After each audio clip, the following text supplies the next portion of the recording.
First of all, take a look and tell me what you think. What do you see needs to be done around here? The trees look pretty good, right? Yeah, we asked her to move her wood pile last year, and she did. She trimmed her palm trees.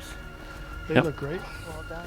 So what we're going to do then is we're going to start over here at this corner, Okay. and then we'll work our way around the house in that direction. Okay. We're going to start right here. Okay. We'll start at the ground level. And what we see here is that there's no combustible vegetation right up against the house. And the concern is that underneath the stucco is a weep screed that has small holes in it. And if there was anything combustible right up against the foundation, the heat could make it up underneath the stucco and into the walls.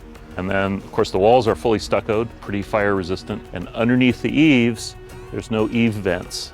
There's no easy path for the heat or the embers to get up into the attic to start the attic on fire. Even above that, entrances to the tile are mortared in such a way to prevent birds from entering. That's what that's called, is bird stopping. It has a secondary effect of keeping the embers from getting up underneath the air spaces in the tile. So here we are at the front porch.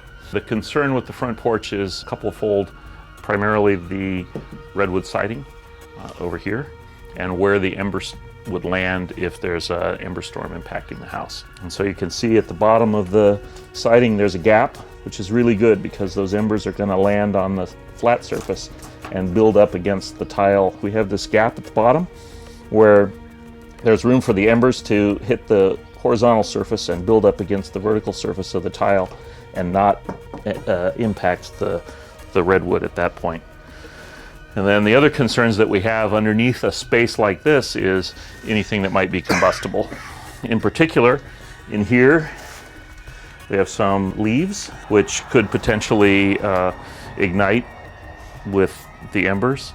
And of course, we have the boxes with plastic. If these were to be burning, the fire would be contained in here, and that would definitely bring the house down.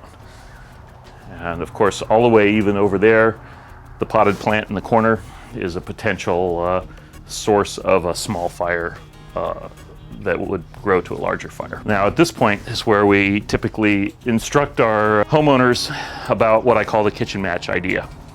The kitchen match idea is, can you walk around your house with an imaginary kitchen match? If you were to strike that imaginary match, could you light something on fire that would grow to a larger fire and take the house? The kitchen match would certainly ignite the leaves. You could ignite the plastic, the cardboard box, the potted plant in the corner. All of those things would be something that, if you thought about it in terms of using the kitchen match, you would probably want to remove from the house in preparation for a fire.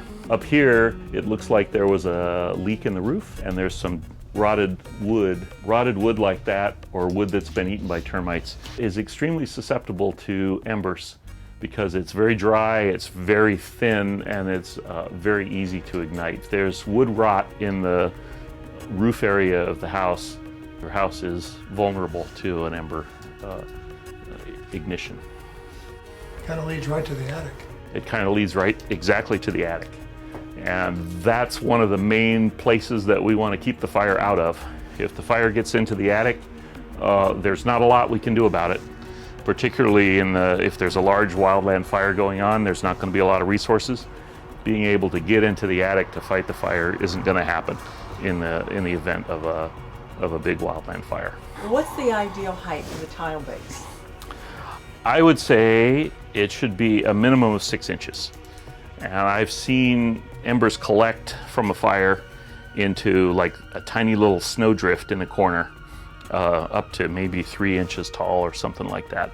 They don't really have a lot of energy, and so there's not a large gap that's necessary, but you don't want them to collect in large numbers up against a wooden surface, particularly a wooden surface like this that's older and drier, easier to ignite than say a hardy board surface or stucco or something like that. I always try to tell everybody, particularly in fire season, everything that might be flammable should be away from the house, and particularly not underneath a protrusion from the house like this porch.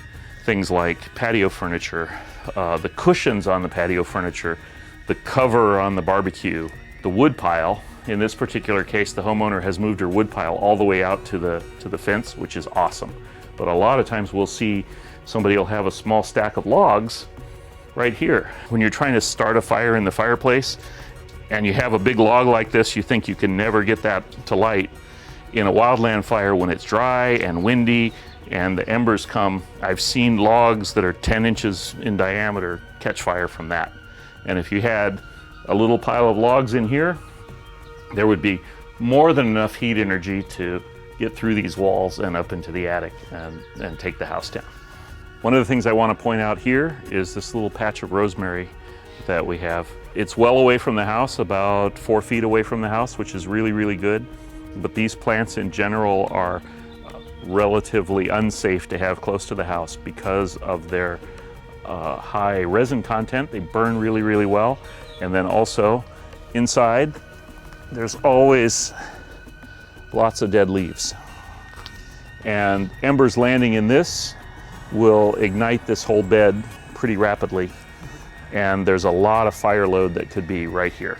And so hers are trimmed and small, which is really good. We try to recommend these kind of plants not be too close to the house for exactly that reason.